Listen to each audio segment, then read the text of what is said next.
Olá, meus amados irmãos, a paz do Senhor Jesus Cristo.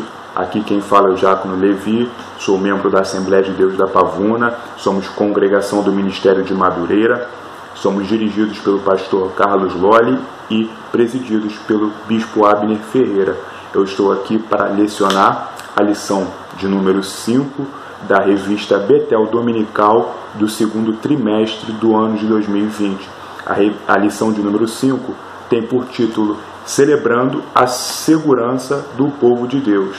Antes de mais nada, eu quero te convidar a fazermos uma oração. Senhor Deus meu Pai, aqui estamos em Tua presença, queremos agradecer e engrandecer o Teu nome, a oportunidade que o Senhor tem nos concedido de aprender mais um pouco da Tua palavra. Esteja na direção, na frente e no primeiro lugar, Senhor Jesus. Abençoa o nosso aprendizado, Senhor, que seja o melhor possível, Senhor Jesus, que seja, Senhor, o mais proveitoso possível, e tudo seja feito para a glória, a honra e louvor do Teu nome. Abra as nossas mentes e entendimentos, Senhor, para que nós possamos ouvir a Tua voz e entender o que Tu queres falar conosco. Abençoa cada um, Senhor Jesus, que vai assistir a este vídeo, e toma tudo nas Tuas mãos. É tudo que eu te peço e agradeço em nome de Jesus. Amém e amém. Amados, para começar, eu quero te convidar a ler comigo o texto áureo da nossa lição 5. O texto áureo está lá no Salmo de número 46, versículo 1.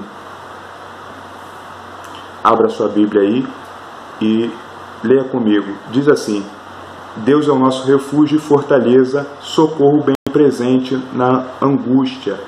A verdade aplicada é a seguinte: a segurança do povo de Deus não está nas circunstâncias, mas em Deus, nosso Senhor, refúgio e fortaleza. Os objetivos da lição são 3: destacar a proteção do Senhor, apresentar as características da cidade de Deus e enfatizar importantes relações e inspirações. Os textos de referência se encontram no Salmo 46 e os versículos 1, 2, 3, 4, 5 e 11. Versículos de 1 a 5 e o 11. Abra sua Bíblia e acompanhe comigo. Se for necessário, faça uma pausa no seu vídeo para que você tenha tempo de procurar o versículo na Bíblia. E diz assim: Deus é o nosso refúgio e fortaleza, socorro bem presente na angústia. Pelo que não temeremos, ainda que a terra se mude e ainda que os montes se transportem para o meio dos mares, ainda que as águas rujam e se perturbem, ainda que os montes se abalem pela sua braveza. Há um rio cujas correntes alegram a cidade de Deus, o santuário das moradas do Altíssimo. Deus está no meio dela, não será abalada. Deus a ajudará ao romper da manhã. Versículo 11. O Senhor dos exércitos está conosco, o Deus de Jacó é o nosso refúgio. Amados, para que nós possamos começar o ensino dessa lição de número 5, faz-se necessário que a gente se situe no contexto no qual está inserido esse Salmo de número 46. Os escritores desse Salmo 46 são os filhos, os descendentes de Corá. Corá é aquele mesmo que, juntamente com Datã e Abirão, se rebelaram contra a liderança de Moisés e Arão lá no deserto. E a palavra de Deus nos diz que, por eles terem se rebelado, Moisés orou ao Senhor e o Senhor interviu naquela situação, de modo que os rebeldes, Corá, Datã e Abirão, foram sugados pela terra. A terra se abriu debaixo deles e eles foram tragados pela terra. Mas a palavra de Deus nos diz no livro de Números, capítulo de número 26, versículo 11, que os filhos de Corá ficaram vivos, permaneceram vivos.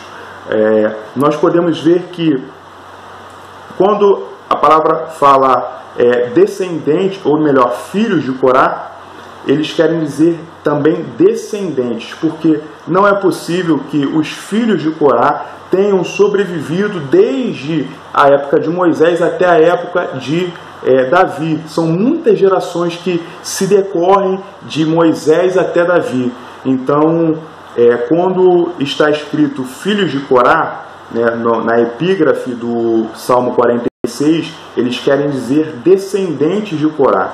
Tá? E falando sobre o contexto do Salmo 46, esse salmo ele foi escrito, a época em que eles viviam era uma época de guerras, eles precisavam se estabelecer na terra. O povo de Israel precisava expandir seus territórios ali na terra da Palestina.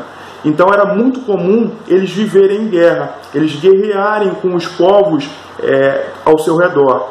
Então, por isso nós podemos aprender que esse Salmo 46, ele vai falar de palavras como refúgio, socorro, fortaleza, justamente porque quem vive em guerra vive buscando paz, buscando proteção, quer proteção, anseia por abrigo, por segurança, no meio daquele caos todo, no meio daqueles bombardeios, daquele tiroteio, daquelas artilharias pesadas que são utilizadas numa guerra. Então, por isso que o Salmo 46 ele vai falar justamente de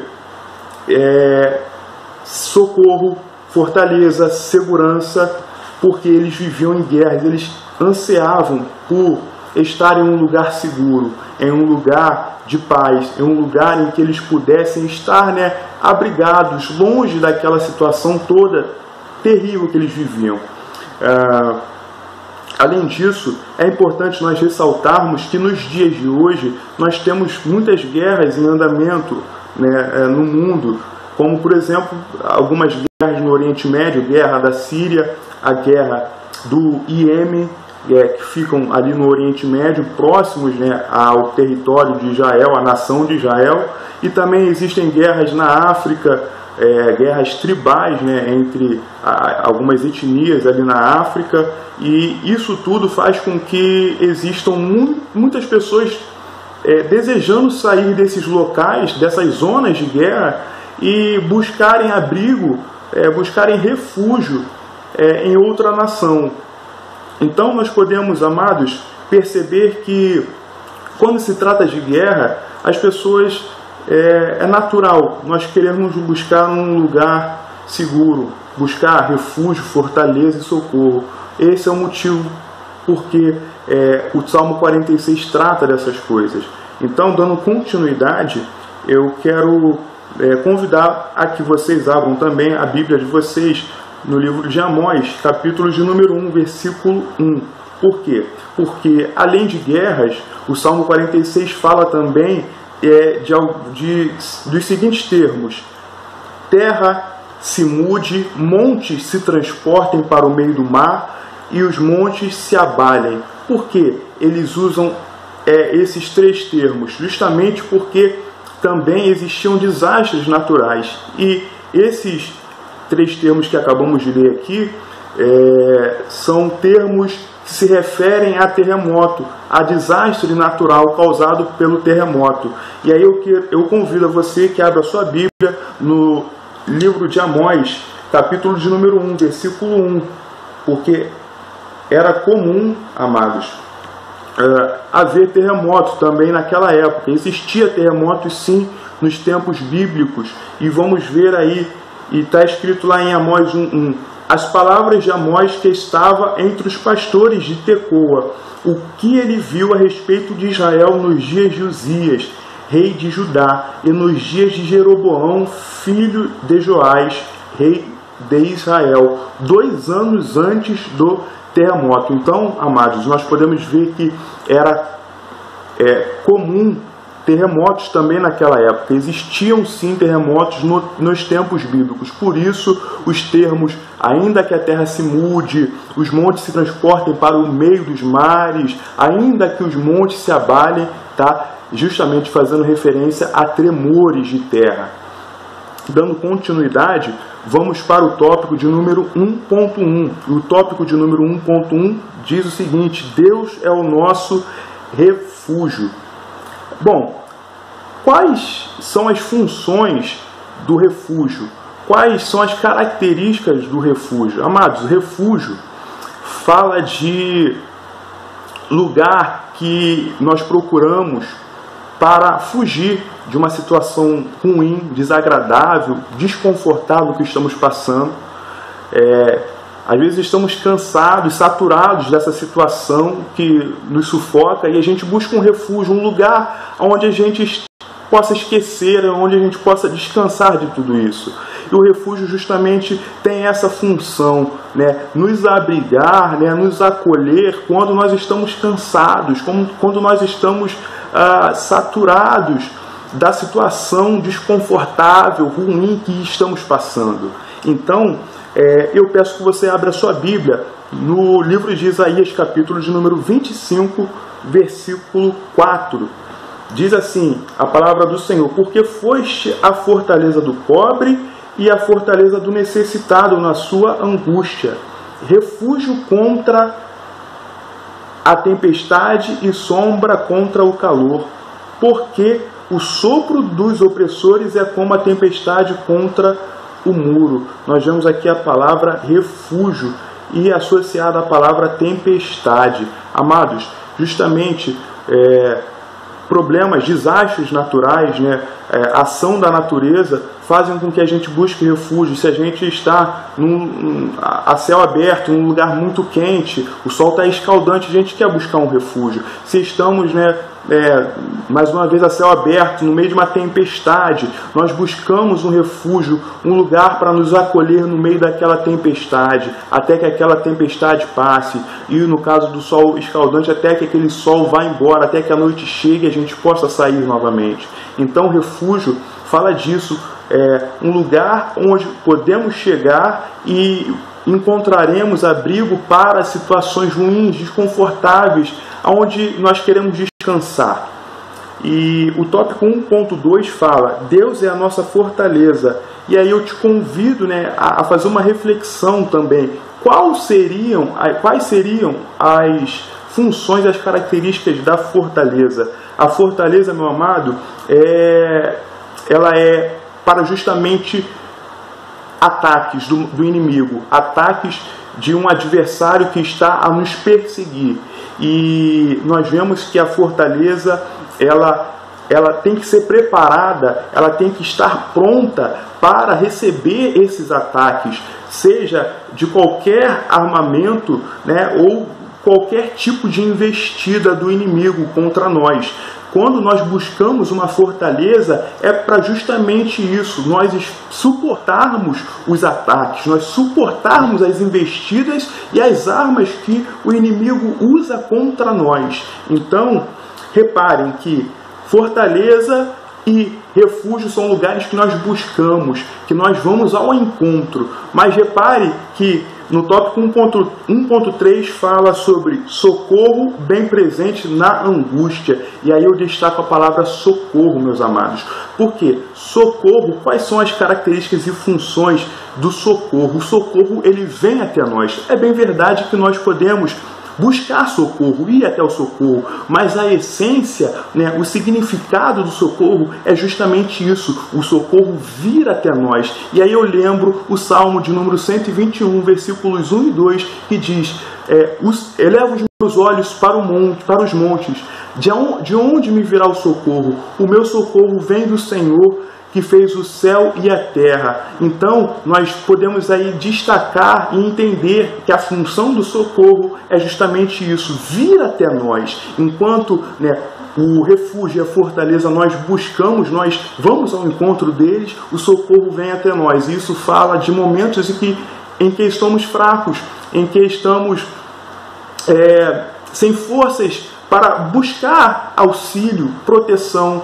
E aí nós podemos clamar pelo socorro do nosso Deus, porque o nosso Deus, ele é bem presente na hora da nossa angústia. Ele é um socorro que não falha, ele é um socorro que nós chamamos e ele vem, ele não tarda, ele não chega atrasado, ele não é burocrático e nem apresenta má vontade para nos socorrer, como é o socorro humano muitas das vezes. Eu lembro do SAMU, eu lembro da ambulância, porque em quantas situações por aí não há que as pessoas chamem a ambulância, o SAMU, e esse socorro falha, esse socorro não chega, ou então quando chega, chega atrasado. Mas o Senhor nosso Deus, ele não chega atrasado. Portanto, eu queria convidar você a abrir a sua Bíblia lá no livro de João, capítulo de número 11, versículo 21, para que nós possamos entender que o Senhor, ele jamais chega atrasado em nosso socorro. E diz assim a palavra do Senhor: disse, pois, Marta a Jesus: Senhor, se tu estivesses aqui, meu irmão não teria morrido. Louvado seja Deus. Amados, a gente até pode pensar que o Senhor Jesus chegou atrasado ali naquela situação, mas mal sabia Marta que o Senhor Jesus estava no momento certo, na hora certa, ali para socorrer a Lázaro e as suas irmãs, a sua família. A gente pode pensar que passar pela cova, passar pela fornalha, passar pelo vale, pelo deserto, é algo que não deveria acontecer conosco. É algo que já não tem mais jeito. Se estamos no meio de uma fornalha, de um deserto, é porque muitas pessoas pensam que já não tem mais jeito. A situação já era para ter sido resolvida antes. Como Marta pensava: Senhor, se tu estivesse aqui, o meu irmão não teria morrido. Mas só que nós não podemos agir desta forma, meus amados. Por quê? Porque o Senhor Deus, ele não tarda em nosso socorro. E aí eu convido que você abra a sua Bíblia em Isaías 46, 13. Isaías 46, 13 vai dizer: faço chegar a minha justiça e não estará ao longe, e a minha salvação não tardará, mas estabelecerei em Sião a salvação e em Israel a minha glória. Ou seja, ele fala aqui: a minha salvação não tardará. Amados, o fato de o Senhor ser nosso socorro bem presente não quer dizer que isso vai nos impedir de passarmos pela cova dos leões. Daniel teve que entrar na cova dos leões, mas foi dentro da cova dos leões que ele pôde conhecer o poder de Deus, que ele pôde entender que até os animais obedecem ao nosso Deus. Sadraque, Mesaque e Abidnego tiveram que entrar na fornalha de fogo ardente, mas foi dentro da fornalha que eles puderam ver o poder de Deus na vida deles, através do quarto homem que estava ali, que era o Senhor Jesus Cristo. Louvado seja Deus. Então, o fato de o Senhor Deus ser o nosso socorro bem presente na hora da angústia não impede que nós venhamos a passar pela fornalha, pelo vale, pela prova, pela moenda. Não. Mas é lá no meio, da nossa prova que nós vemos o poder de Deus se manifestar nas nossas vidas. Amados, creia na palavra do Senhor. O Senhor Deus, ele é conosco. O Senhor Deus, ele não desampara o seu povo. Confie nesta palavra.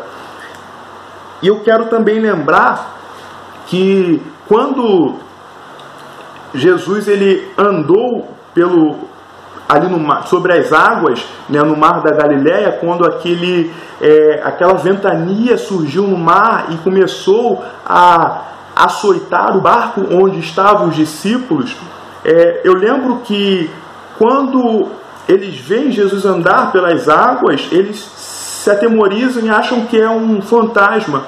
E Jesus logo os acalma, dizendo: não sou eu, não temais. E Pedro, talvez num momento de dúvida, falou assim: Senhor, se és tu mesmo, manda-me ir ter contigo.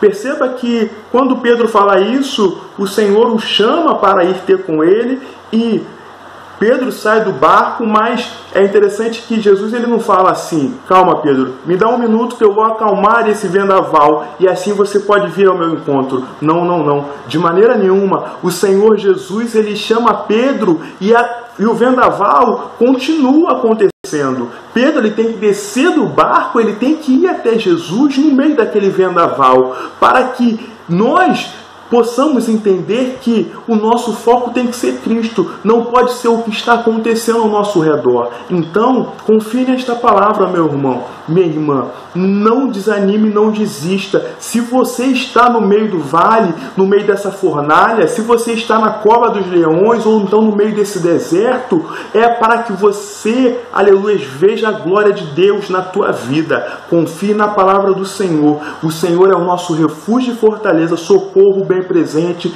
na hora da angústia. Então, meus amados, dito isto, podemos passar para o tópico de número 2.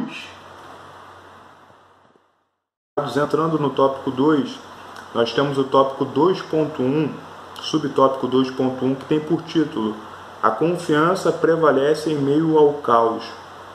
Quando a gente fala de caos, a gente está falando de um cenário de desordem, um cenário em que coisas perturbadoras estão acontecendo. E os nossos olhos e ouvidos, eles captam as informações que estão acontecendo, o cérebro processa todas essas informações e, dependendo do que está acontecendo, ele transforma essas informações em sentimentos negativos, como tristeza, medo, angústia, aflição, perturbação. Então, os nossos olhos e ouvidos, como diz o apóstolo Paulo em 2 Coríntios, capítulo 5, versículo 7, que nós temos que andar por fé e não por vistas, os nossos olhos e ouvidos jamais podem nos conduzir. Porque se formos viver de acordo com o que os nossos olhos veem, de acordo com o que os nossos ouvidos ouvem, nós estaremos sempre assustados, sobressaltados, com medo, sentindo que estamos em perigo, sentindo que a situação está perdida, não tem mais jeito. Então fomos chamados para andar por vista, mantermos a confiança mesmo em cenários de crise e de caos.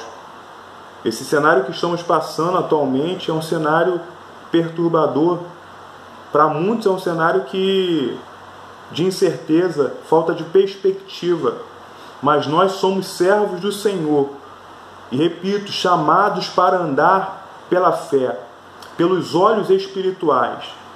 Porque os olhos espirituais, é somente pela fé, meus amados, que nós conseguimos, no meio de um cenário como descrito pelo profeta Abacuque, no capítulo 3, versículo 17 a 19 do seu livro, ele diz assim, olha o cenário que ele descreve: ainda que a figueira não floresça, nem haja fruto na vide, o produto da oliveira minta e os campos não produzam mantimento, as ovelhas da malhada sejam arrebatadas e nos currais não haja vacas, todavia eu me alegrarei no Senhor, exultarei no Deus da minha salvação. Esse cenário que ele descreve é um cenário de completo descontrole, de completa crise e caos. Como é que alguém pode viver diante disso? E ele fala, todavia eu me alegrarei. Isso tudo pode estar acontecendo. E ele diz, mas mesmo assim eu vou me alegrar no Senhor, o Criador dos céus e da terra, o Deus da minha salvação, eu vou me alegrar. Então é somente com fé que nós conseguimos ter um discurso como esse, como o de Abacuque. E é somente a fé que vai nos permitir, meus amados, falar como aquela mulher sunamita falou lá em 2 Reis, capítulo de número 4, versículos de 19 a 21, que dizem assim: e disse a seu pai, ai, ai, minha cabeça, ai, a minha cabeça. Então disse ao moço, leva-o à sua mãe, e ele o tomou e o levou à sua mãe, e esteve sobre os seus joelhos até o meio-dia e morreu.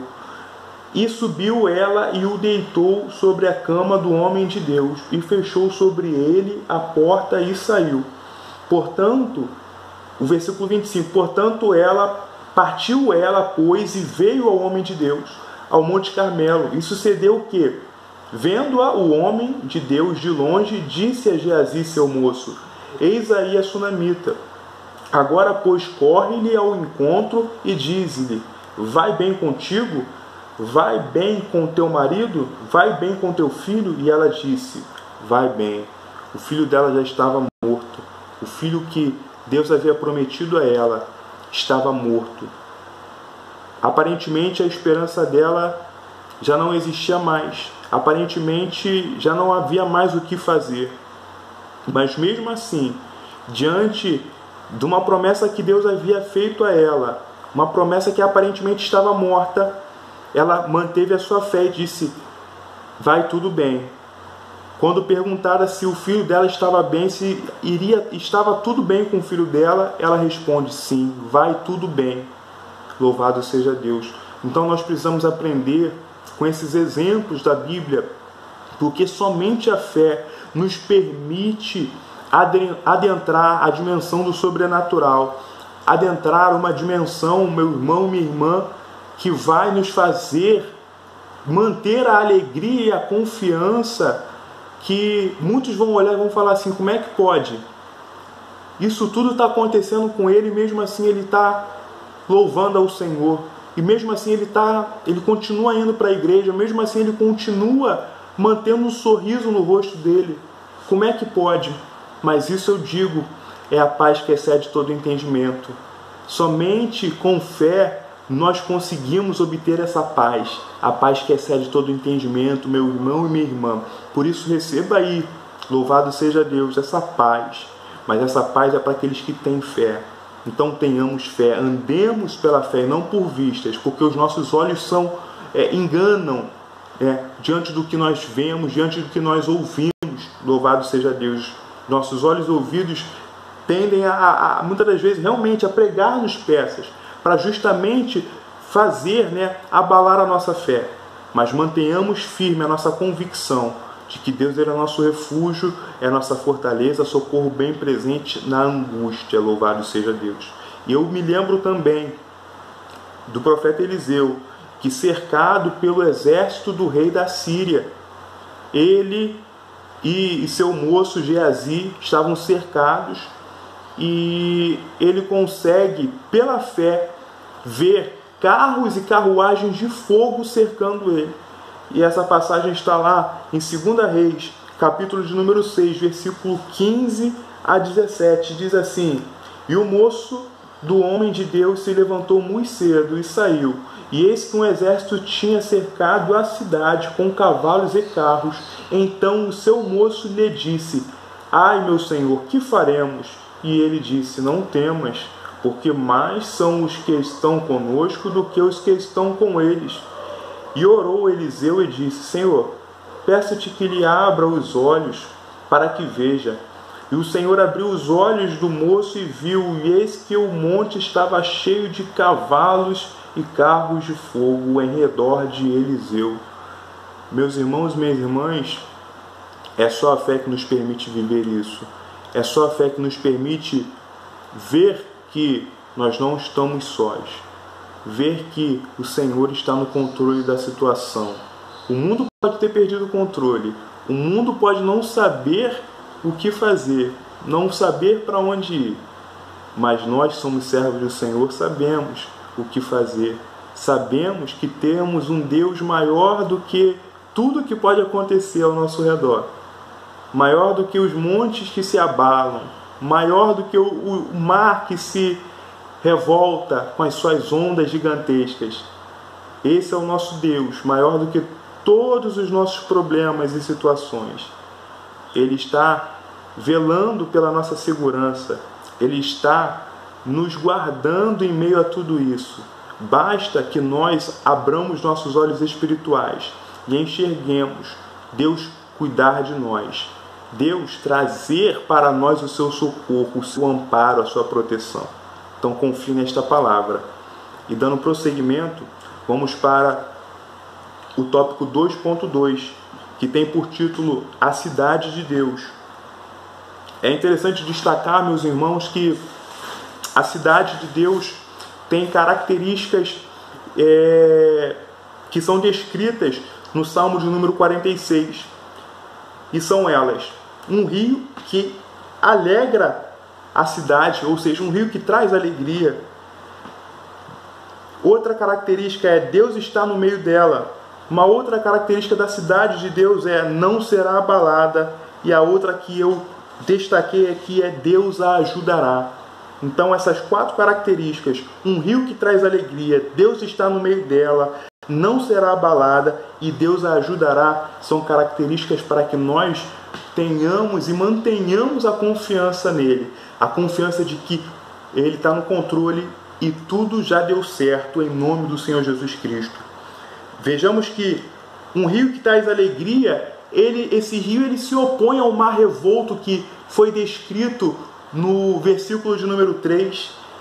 Ele é um rio que se opõe, porque rio, e mar são totalmente opostos, porque rio fala de tranquilidade e mar fala de ondas que podem chegar a dezenas de metros, que podem causar até mesmo tsunamis e maremotos.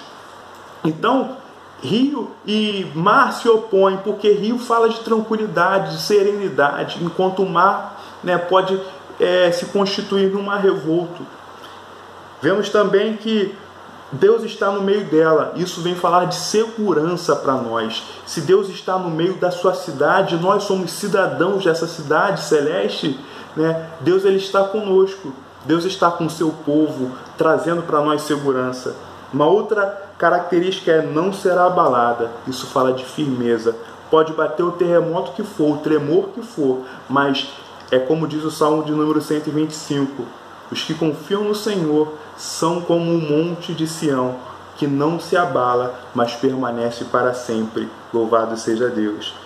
E a última característica que eu destaquei sobre a cidade de Deus é Deus a ajudará. Isso fala de garantia, certeza.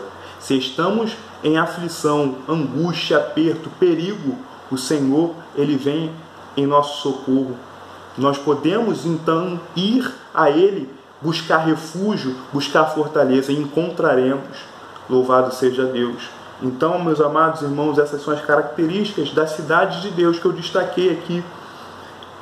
E passando para o tópico de número 2.3, nós temos por título a agitação das nações e o cessar das guerras. É interessante destacar que desde a época de Caim e Abel, meus amados, o povo de Deus, aquele que manifesta a vontade de servir a Deus, ele é perseguido. Aconteceu com Caim, com Abel, depois veio com Noé, depois Abraão e assim por diante. O povo de Deus sempre sendo perseguido por fazer a vontade de Deus. Mas eu quero aqui também destacar que todos aqueles que se levantam contra o povo de Deus sofrem juízo da parte de Deus. Isso aconteceu com os egípcios, Deus enviou as 10 pragas como juízo para aquela terra do Egito que estava subjugando e oprimindo o povo de Deus, e enviou juízo perante todos os deuses egípcios, envergonhando todos os deuses egípcios, mostrando que o Senhor nosso Deus é o único Deus vivo e verdadeiro e que reina sobre a terra.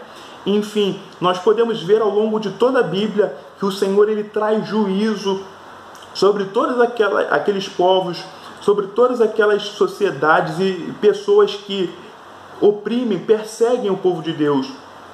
Isso nós podemos ver no livro do profeta Daniel, que Deus traz juízo sobre a Babilônia.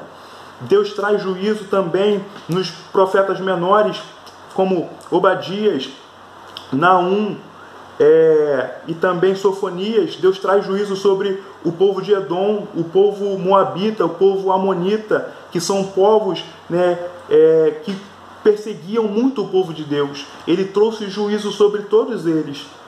E para concluir esse tópico de número 2.3, eu quero convidá-los que abram suas Bíblias em Romanos capítulo de número 14, versículo 11, que diz assim a palavra do Senhor: porque está escrito, pela minha vida diz o Senhor, todo joelho se dobrará diante de mim, e toda língua confessará a Deus. Aleluias. Vai chegar um momento, em breve, esse momento está breve, está perto de chegar, meu irmão, minha irmã, que toda língua vai confessar que o Senhor Jesus Cristo é o Senhor. Amados, estamos entrando agora no tópico 3. Esse é um tópico que fala da relação existente entre os Salmos 46, 47 e 48. Nós podemos ver que o Salmo 46, ele exalta o poderio e a soberania de Deus no tangente a acabar as guerras, ao controlar a braveza e a ira das nações contra o seu povo. O Salmo 46 é um salmo que destaca justamente isso, o poderio, e a força de Deus para colocar ordem no mundo. E o 47 retrata o reino de Deus já estabelecido, vitorioso, sobre todo o mundo, sobre todas as nações. O 47 retrata justamente a vitória de Deus sobre todas as nações para estabelecer o seu reinado eterno, o seu reinado de justiça. Já um salmo de número 48, ele destaca e retrata também a alegria e também a beleza do reinado de Deus, a beleza da cidade de Jerusalém, que é a capital do reino de Deus, que é a cidade capital, cidade sede do reinado do Messias, do Senhor Jesus Cristo sobre todas as nações. Então, a relação entre esses salmos 46, 47 e 48 é justamente a descrição do poderio e da soberania de Deus a respeito do seu reino e do seu governo sobre a terra, em relação a como Deus ele faz cessar as guerras, como ele estabelece o seu reino sobre as nações e quão belo é o seu reino, quão justo é o seu reino sobre toda a terra. E o tópico 3.2, que é o último tópico, subtópico, fala de Martinho Lutero e a composição de um hino dele, chamado Castelo Forte, na época em que ele foi o primeiro reformador protestante, porque ele se opôs à Igreja Católica e ele surgiu dizendo que a fé é a forma como nós nos salvamos e não as boas obras, porque a Igreja Católica pregava a salvação por meio das boas obras e ele defendia, buscando auxílio na palavra de Deus, que a salvação é por meio da fé e fé no Senhor e Salvador Jesus Cristo, Filho de Deus. E diante disso, quando ele foi defender a sua tese perante a Igreja Católica, estava em situação de grande perigo, porque a Igreja Católica era de grande influência naquela época e perseguia e matava todos os seus opositores. Nesse cenário de perigo, ele fala do castelo forte que é o nosso Deus, compondo esse hino, até o hino de número 581 da harpa cristã, pode procurar lá, 581, Castelo Forte, de autoria de Martinho Lutero, que ele compôs na época da perseguição a ele por parte da Igreja Católica, por ele ser opositor da Igreja Católica e dos dogmas estabelecidos pela Igreja Católica. Então, nós vemos aí que nesse hino 581, Castelo Forte, ele exalta o fato de Deus ser o nosso refúgio, a nossa fortaleza, ele ser uma proteção para nós nos tempos que nós precisamos. Nós buscarmos ao nosso Deus, precisando de ajuda, de auxílio, de amparo, de proteção, de segurança, o Senhor, nosso Deus, ele é tudo isso para nós.